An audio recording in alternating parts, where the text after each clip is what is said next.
chegando. Que você cresça na graça e no conhecimento do Senhor, todos nós. Nós estamos na série de estudos e meditações e sermões expositivos na carta agora de Pedro, na primeira epístola de Pedro. Começamos semana passada, capítulo 1, ainda estamos no capítulo 1, a partir do verso 16 neste momento.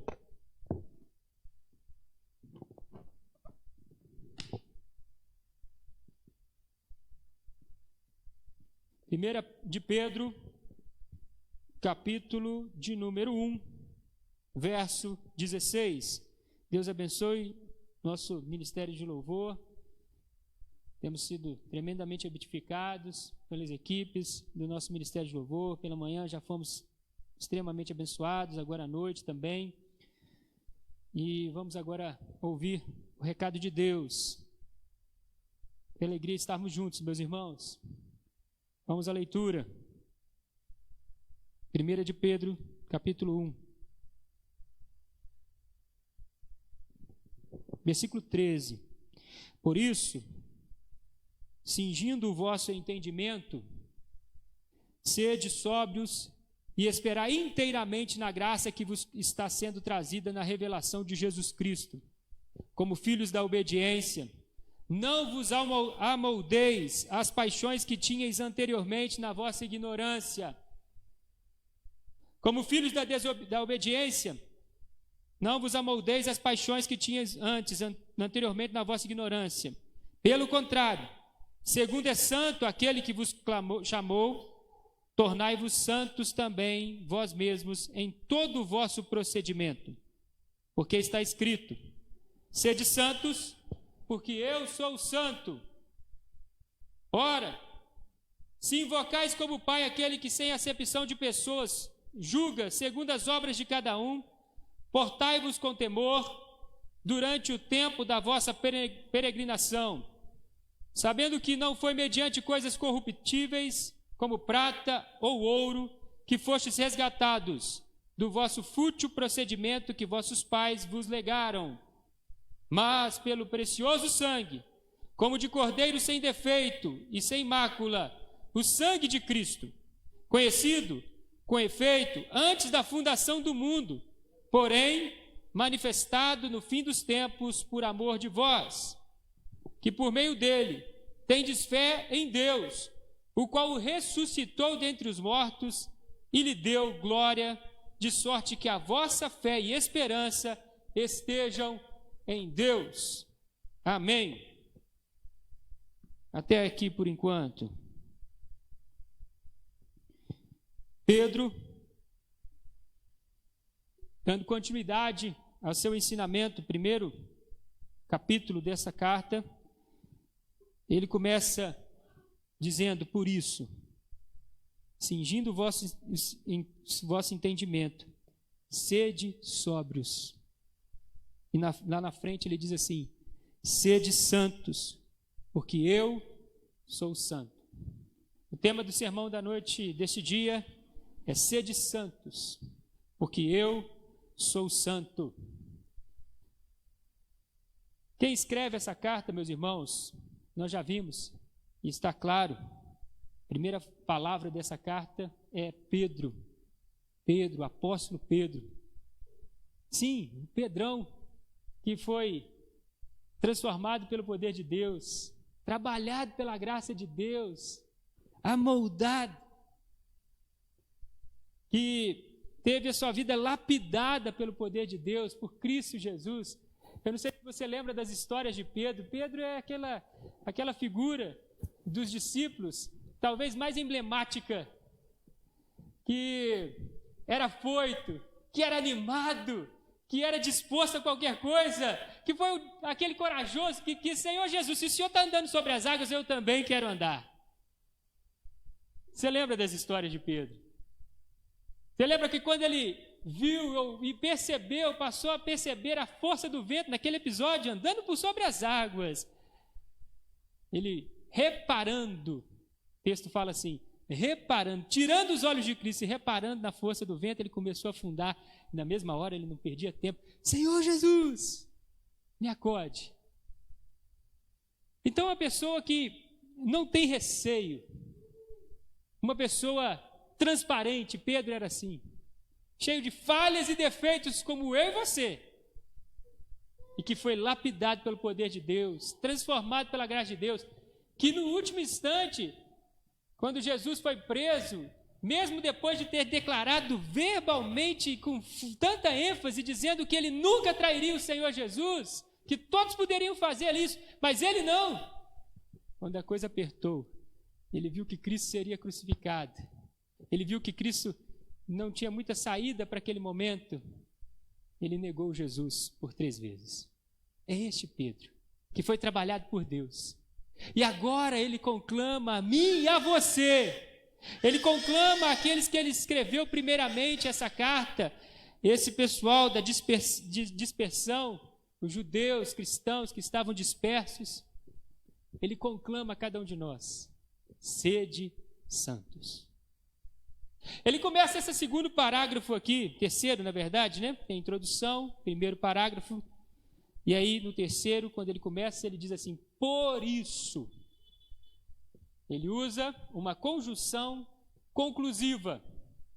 Conjunção conclusiva é uma expressão utilizada que deve ter uma atenção maior de todos nós, pois quando é utilizada uma expressão como essa, nós precisamos automaticamente nos ater para algo que foi falado e que agora será concluído. Correto? Então ele falou sobre um assunto, por isso, ele quer concluir esse assunto. Que assunto é esse? Na introdução nós vemos que Pedro fala que ele está escrevendo essa carta para os irmãos da dispersão no ponto da Galácia, Capadócia, Ásia e Bitínia, esses irmãos que tinham sido eleitos pela graça de Deus, transformados por esse poder e que tinham recebido o privilégio de uma herança incorruptível. Amém, meus irmãos? Uma herança incorruptível.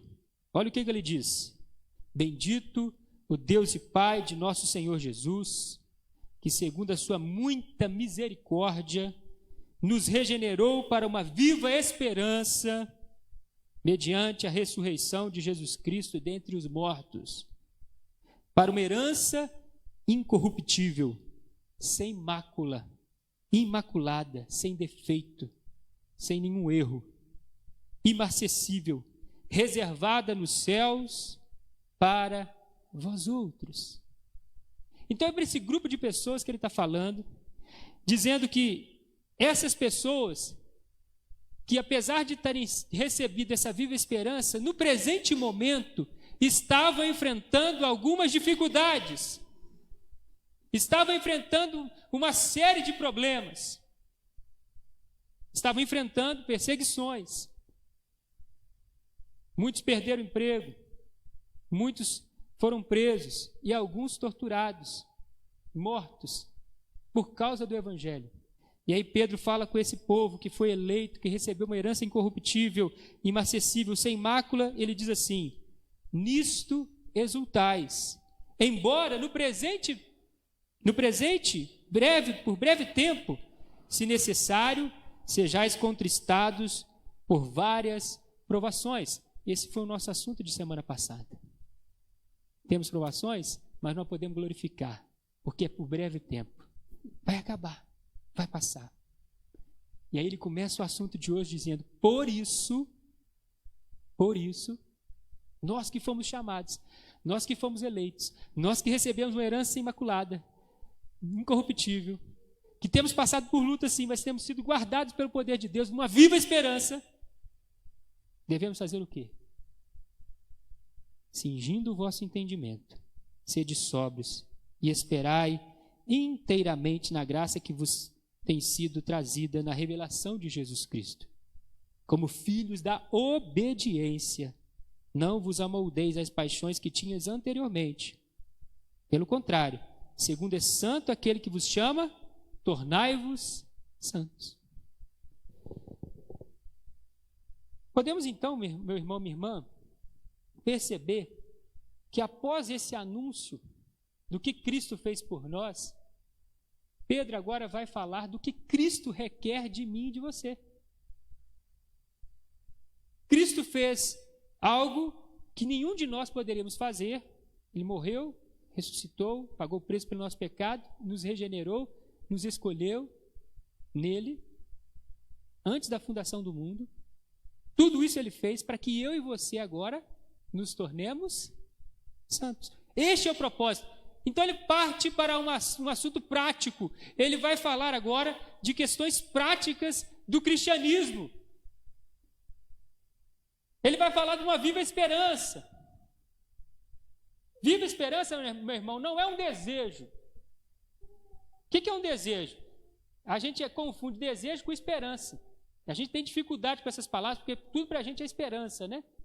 Não, são duas coisas totalmente diferentes. Se você faz um concurso, e aí você vai ficar esperando a resposta, e você, quando a pessoa te pergunta, você fala assim, não, eu tenho esperança que eu vou passar. Você tem um desejo de passar. Mas uma viva esperança, de acordo com o que está escrito aqui, meu irmão, não é um desejo apenas. Não é uma possibilidade, é uma certeza. Se eu e você temos a certeza que tudo isso vai passar e nós vamos morar com Cristo pela eternidade, pelos séculos dos séculos, numa herança incorruptível, sem mácula, sem defeito, se tudo isso nós cremos, meu irmão, é uma viva esperança. E dessa maneira, então, eu preciso cuidar do meu proceder enquanto estou aqui nesse breve tempo, sendo, desculpe, contristado por algumas dificuldades. Ele vai usar alguns verbos, são vários verbos imperativos. O que é o verbo imperativo? É uma ordem, para mim e você, não é para a gente perguntar se é para fazer, se não é um desejo também, é uma ordem. Ele diz assim, cingindo o vosso entendimento, cinge o vosso entendimento, sede sóbrios, esperai inteiramente na graça, sede santos, porque está escrito, eu sou santo. Então são algumas ordens que Deus deixou para cada um de nós. Ele começa por essa primeira, cingindo o vosso entendimento. O que está por trás dessa expressão? Cingir-se. É uma expressão que nós não utilizamos mais no nosso meio cotidiano hoje, pois as nossas roupas são diferentes, né? As roupas de homens e mulheres eram vestidos. E o cingir era algo que era feito mais forte, de maneira mais incisiva, quando a pessoa iria para uma guerra ou para um esporte, onde ela tinha que pegar aquelas roupas talares, largas, e cingir e amarrar, para que as pernas, os braços, estivessem livres para a luta, para a batalha, para o esporte. Então, quando o apóstolo Pedro me chama e chama você a cingir o nosso entendimento, o que será que Pedro está querendo trazer para a nossa mente? Meu irmão, a nossa mente não pode estar vazia. O cerne do corpo humano, que é a mente humana, não pode estar vazia. Não pode estar titubeando por aí, perdidos em pensamentos que vão nos levando para lugares que não devemos ir. Pensamentos ruins, pensamentos que nos afastam e não honram a Deus. Mente vazia, oficina do diabo, não é? Então, cinja o entendimento. Amarra forte. Fica firme no seu entendimento, nos seus pensamentos. Que a sua mente, meu irmão, seja uma mente sadia. Eu gosto muito de falar sobre a mente. E um dos textos que me chama a atenção é de Paulo falando aos Filipenses. E ele fala no capítulo de número 4, sobre a mente, praticamente o capítulo 4 inteiro, quando ele vai concluir o assunto, dizendo que tudo podemos naquele que nos fortalece. Quando ele conclui daquela forma, ele tinha falado de mente cada versículo. Ele fala do que a gente deve pensar, coisas boas, agradáveis, de boa fama. Lembra lá? Ele fala que nós devemos não ter ansiedade, mas devemos, antes de tudo, levar a Deus todos os nossos pedidos. Entregar a Deus em oração e descansar o coração, sabendo que Deus está cuidando, meu irmão. Ele existe, Ele é o Senhor da história, Ele cuida de cada um de nós. Cingindo o vosso entendimento. Sede sóbrios. A ideia continua. Sobriedade era uma expressão que era dada a uma pessoa que não era dominada pelo vinho na época, dominada pela bebida alcoólica, que não tem condição de se, como é que se fala?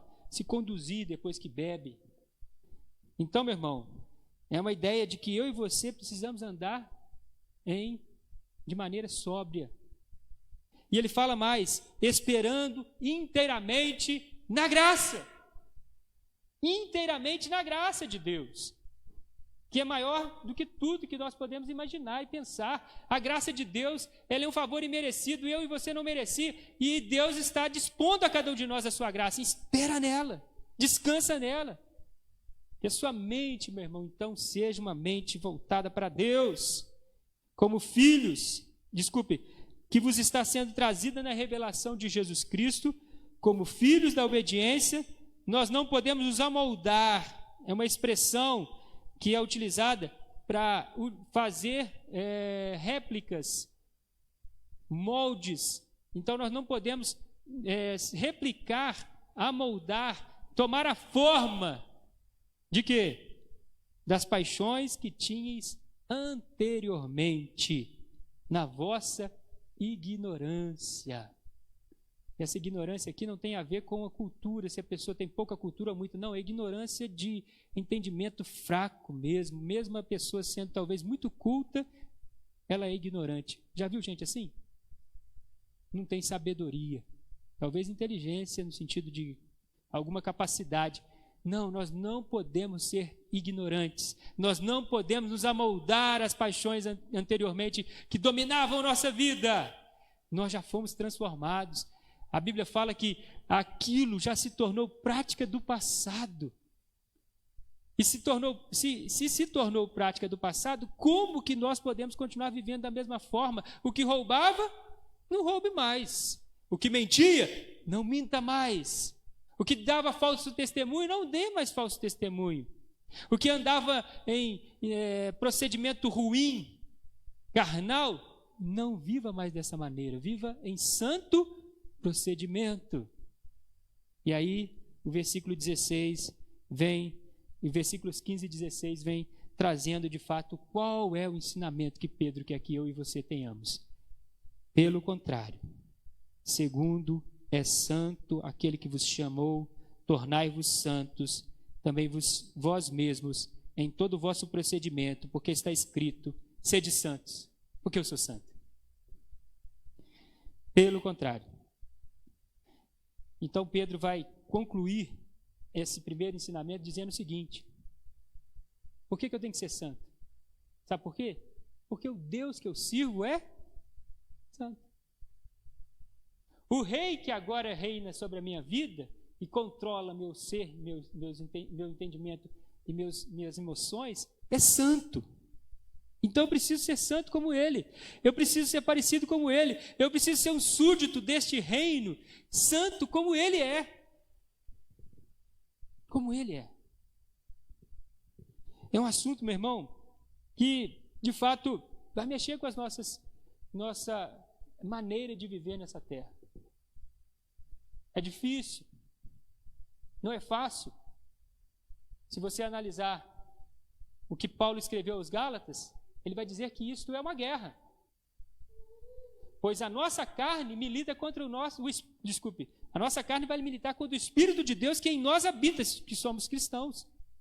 Então, é uma guerra que está sempre, constantemente, dentro de cada um de nós. Mas, se nós conseguirmos trabalhar esse cingir da mente, sobriedade, esperança viva, né? E esperança que está firmada na graça de Deus, aí que está o ponto-chave.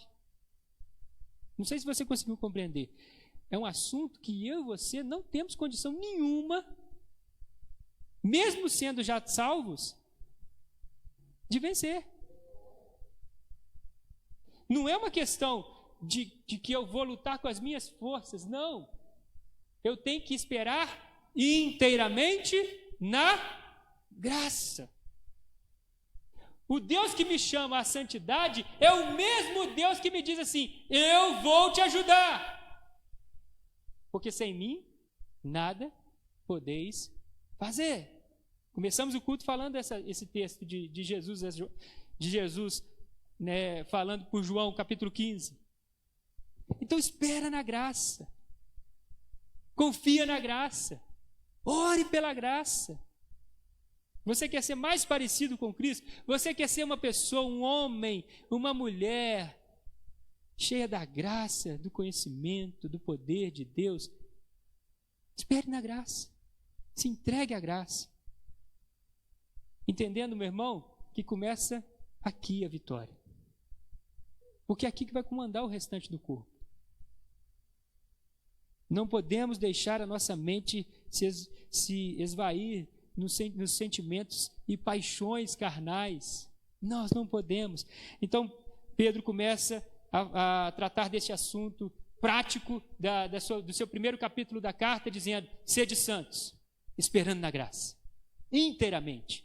E aí ele vai falar que nosso procedimento também tem que ser, além de santo, ele tem que ser também um procedimento que vá refletir a glória de Deus. Olha o que ele diz no versículo 17. Ora, se invocais como Pai aquele que sem acepção de pessoas julga segundo as obras de cada um, portai-vos com temor durante o tempo da vossa peregrinação, sabendo que não foi mediante coisas corruptíveis, como prata ou ouro, que fostes resgatados do vosso fútil procedimento, que vossos pais vos legaram, mas pelo precioso sangue, como de cordeiro, sem defeito nem mácula, o sangue de Cristo. Como deve ser o nosso procedimento, meus irmãos? Com discrição. Nosso procedimento nesse mundo, meus irmãos, deve ser um procedimento santo, porque, meu irmão, eu temo a Deus. É uma questão que ele vai tratar. Eu preciso ser santo porque o meu Deus é? Eu preciso ser santo, sabe por quê? Porque o meu Deus que é santo vai julgar. Você percebeu isso aí? Ai daquele que cair na mão de um Deus vivo. A gente sabe que nós somos salvos pela graça, meus irmãos. Mas olha o que ele diz aqui. Não confundindo as duas doutrinas, pois a Bíblia nunca tem, não tem incoerência, mas trazendo um ensinamento de questões práticas do dia a dia. Ele diz assim,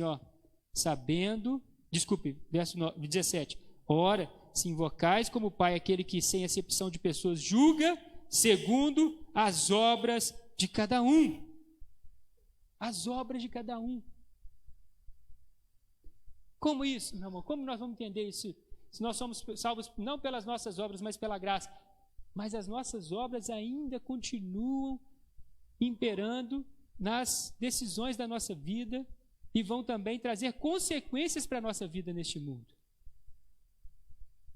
Mesmo que eu sou salvo, mesmo sendo salvo pela graça, se eu viver um procedimento ruim, ímpio, Deus vai me condenar. Na verdade, não é nem condenação, é consequência apenas daquilo que eu estou plantando. É a lei da semeadura, que é simples e prática e fácil para todos nós entendermos, mas nós não conseguimos colocar em prática, porque é difícil, meus irmãos. Segundo as vossas obras. Não adianta, se eu mentir aqui, amanhã estou colhendo sobre isso. É difícil, é complicado a gente tratar um assunto como esse, nos nossos dias, que as pessoas têm aí um certo receio de falar sobre santidade, de falar sobre pureza, de falar de vida santa. Mas não tem outra opção não, meu irmão. Nem para mim, nem para você. Deus abençoa, Deus dá graça, Deus perdoa. Mas muito mais Ele pode fazer na nossa vida se nós vivermos de maneira santa, com santo temor. Olha o termo que ele usa. Então, portai-vos com temor durante o tempo da vossa peregrinação. Uma expressão que ele tinha usado na sua primeira parte. Ele diz aqui, no versículo, nos primeiros versos aqui, ele diz que nós somos peregrinos neste mundo. Então, nós como peregrinos neste mundo, que nós não somos então cidadãos dessa terra mais, nós somos cidadãos dos céus, estamos apenas aguardando o chamado de Deus para nós vivermos na pátria celestial, que é a nossa pátria. Nesse mundo, eu preciso portar-me como cidadão do céu, com temor e reverência. Então o termo aqui é reverência. Ele diz mais, conhecido com efeito antes da fundação do mundo, porém manifestado no fim dos tempos, por amor de vós, que por meio dele tendes fé em Deus, o qual o ressuscitou dentre os mortos e lhe deu glória, de sorte que a vossa fé e esperança estejam em Deus. Novamente, Pedro vai falar sobre a graça. Eu preciso viver em santidade, eu preciso viver em reverência e santo temor, mas eu vou viver santidade pela graça, e eu vou viver em reverência e santo temor pelo poder de Deus que ressuscitou o seu Filho dentre os mortos. É este poder que vai me capacitar, é este poder que vai te capacitar. Não é impossível. Seria impossível se fosse por nós mesmos apenas. E aí nos tornaríamos o quê? Como falamos pela manhã, religiosos. Nos achando mais santos que os outros, quando na verdade nós somos mais impuros do que os outros, julgando os outros. Então, é uma questão que eu preciso ter sempre em mente. Deus deixou tudo que eu preciso para viver uma vida santa, para viver uma vida pura, para viver uma vida transformada pelo poder de Deus, para escolher as coisas certas, para viver feliz nesse mundo. Deus nos deixou tudo. Ele nos escolheu, Ele nos deu herança, Ele nos deu da sua graça, Ele ressuscitou dentre os mortos, Ele derramou sobre nós o Espírito Santo, meu irmão, que já habita em nós. Quando você fala uma coisa demais, você sente na hora. Se não sente é porque já está cauterizada a mente. Está vendo a importância da mente? Mente cauterizada. Mente que já não está percebendo o que está certo e o que é errado. O Espírito Santo toca, o Espírito Santo mostra, as provações vêm, as dificuldades vêm e a pessoa não consegue perceber. E aí Pedro então começa o versículo de número 22 dizendo, acompanhe comigo na sua casa aí, se você tiver a Bíblia. Tendo purificado a vossa alma pela vossa obediência à verdade, tendo em vista o amor fraternal, não fingido, amai-vos de coração uns aos outros ardentemente, pois fostes regenerados não de semente corruptível, mas de incorruptível, mediante a palavra de Deus, a qual vive e é permanente. Pois toda a carne é como a erva, e toda a sua glória como a flor da erva, que seca-se a erva e cai a sua flor. A palavra do Senhor, porém, permanece eternamente. Ora, esta é a palavra que vos foi evangelizada. Então, Pedro vai terminar essa questão prática que todos nós precisamos ter sobre a santidade. Eu preciso andar em santidade, eu preciso viver em santo temor e procedimento, e eu preciso viver em amor. E aqui está o ponto principal, meu irmão. Porque quem ama não peca. Porque o resumo de toda a lei de Deus, de todos os mandamentos, de todos os 10 mandamentos, que é o principal ali, né? O resumo é uma palavra apenas.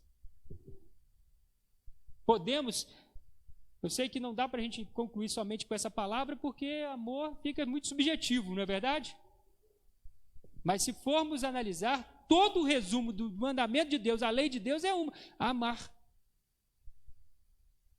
E aí, para ficar claro e objetivo, Jesus, os discípulos, até os escribas, certa vez disseram isso. O resumo da lei é: ame a Deus sobre todas as coisas e ame ao teu próximo. Quem faz isso, cumpre a lei. É santo. Vive em santidade. Pois quem ama, meu irmão, não rouba. Vai defragar o seu irmão, vai trazer prejuízo para o seu irmão? Não vai. Para o seu semelhante? Não vai, porque ele ama. Ele não vai dar falso testemunho. Ele não vai cobiçar aquilo que não é dele. Ele não vai fazer algo contra Deus. Não vai deixar de guardar os mandamentos de Deus. Não vai ter o nome de Deus em vão, tomar o nome de Deus em vão. Por quê? Porque ele ama a Deus, ele ama o próximo, ele ama as pessoas, ele ama. Tendo purificado a vossa alma pela obediência à verdade, tendo em vista o amor fraternal, não fingido, amai-vos de coração, uns aos outros, ardentemente. Ardentemente. Por quê? Todos os três vão falar da graça. Por que eu posso fazer isso? Porque eu fui regenerado. Eu fui transformado. Eu fui liberto. Eu fui agraciado pelo poder de Deus, que transformou minha mentalidade, transformou meu estilo de vida, que não é de semente corruptível, mas de incorruptível, mediante a palavra de Deus, a qual vive e é permanente. Olha que tremendo isso aqui, meu irmão. Olha que especial isso aqui. Quando ele fala da semente, nós sabemos que o evangelho de Deus é semente. E uma semente, para frutificar, ela precisa o quê? Morrer. Uma semente, para germinar, ela precisa morrer. E a semente morre, germina, cresce a árvore e dá o fruto. Assim foi Cristo nesse mundo. Ele nasceu, ele viveu, ele morreu, e dessa morte surgimos eu e você, a igreja. Então nós não fomos regenerados por uma semente deste mundo corruptível. Qualquer semente, não, é o Filho de Deus, que é a palavra de Deus, a ação de Deus, o verbo de Deus, mediante a palavra de Deus, a qual vive eternamente. É de Jesus que o Pedro está falando aqui. É de Jesus. Então por que eu posso amar? Porque Cristo me habilita a amar, meu irmão.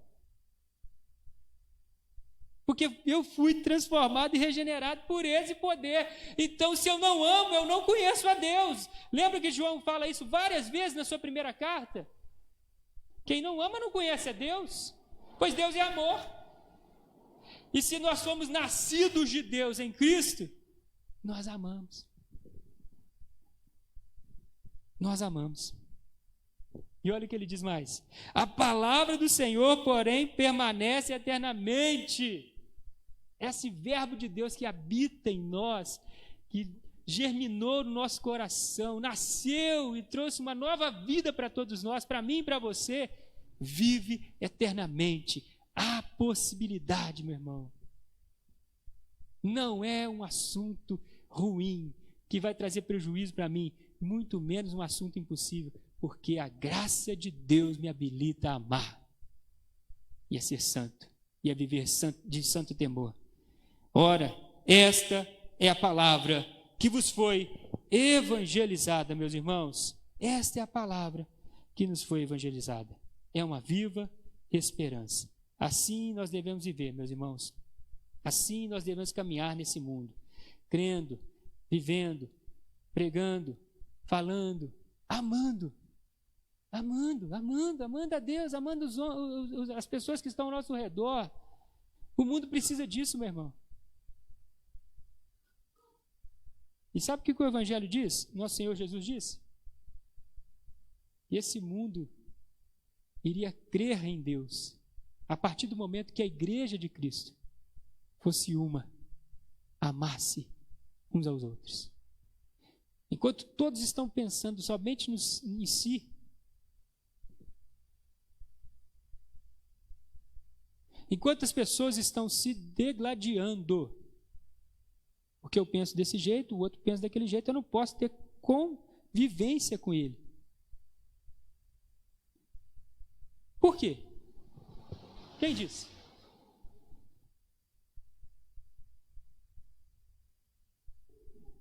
Se lá na frente, talvez você pode chegar lá na frente e falar assim, poxa, eu estava pensando errado, e o irmão lá que estava pensando certo.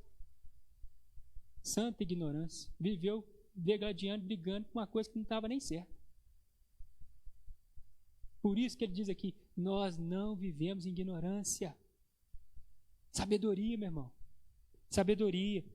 Então, eu quero deixar essa palavra a todos nós na noite desse dia e quero te convidar a orar comigo nesse momento, em nome de Jesus. Se você puder ficar de pé, não sei se você puder, não puder, não tem problema em casa aí, mas vamos orar. Que Deus nos dê graça, meu irmão, para viver uma vida pura na presença de Deus, e uma palavra que nos chama de fato a uma ordenança que não é impossível, porque nós podemos esperar inteiramente na graça. Nós somos regenerados por uma santa promessa, não semente corruptível, mas pela palavra de Deus, que é a ação de Deus. O verbo de Deus está aqui agindo na sua vida, meu irmão, e ele pode agora trabalhar no seu entendimento, no seu coração, aquilo que você precisa para ser transformado. Você precisa, eu preciso. Ore nesse momento comigo, fala, Senhor, eu quero ser transformado nessa área, eu preciso de mudança. Em nome de Jesus.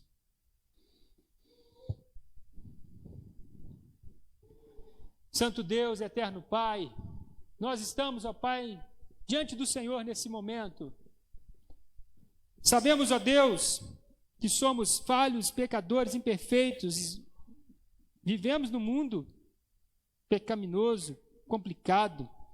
Somos tentados dia após dia, momento após momento, mas o Senhor tem nos chamado a viver num santo procedimento.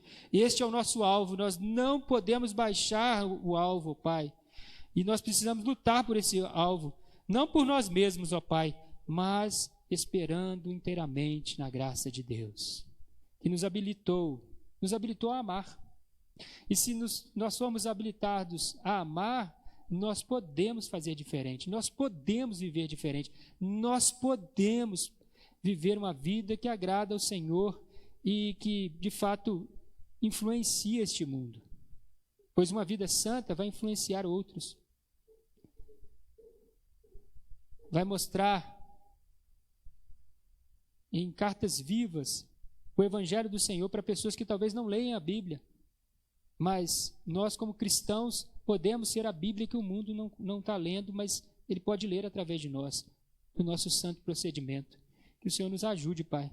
Nós não queremos, ó Pai, viver uma vida onde o pecado toma conta do nosso coração dia após dia e a gente não consegue ter controle e nós vamos nos afundando, perdendo amigos, perdendo oportunidades. Mas nós queremos viver uma vida que glorifique o nome do Senhor e te adore em espírito e em verdade, Pai. Nós queremos ser sinceros, de coração, como a Tua palavra nos ensina, como Pedro ensinou, de coração. Nós queremos viver uma vida pura na Tua presença. Assim nós oramos, ó Pai, pois sabemos que Tu és santo e o Senhor quer isso de nós. Em nome de Jesus. Amém. Glória a Deus. Podeis assentar, meu irmão, minha irmã. Nós vamos, nesse momento, cultuar a Deus com os nossos dízimos e ofertas. Eu sei que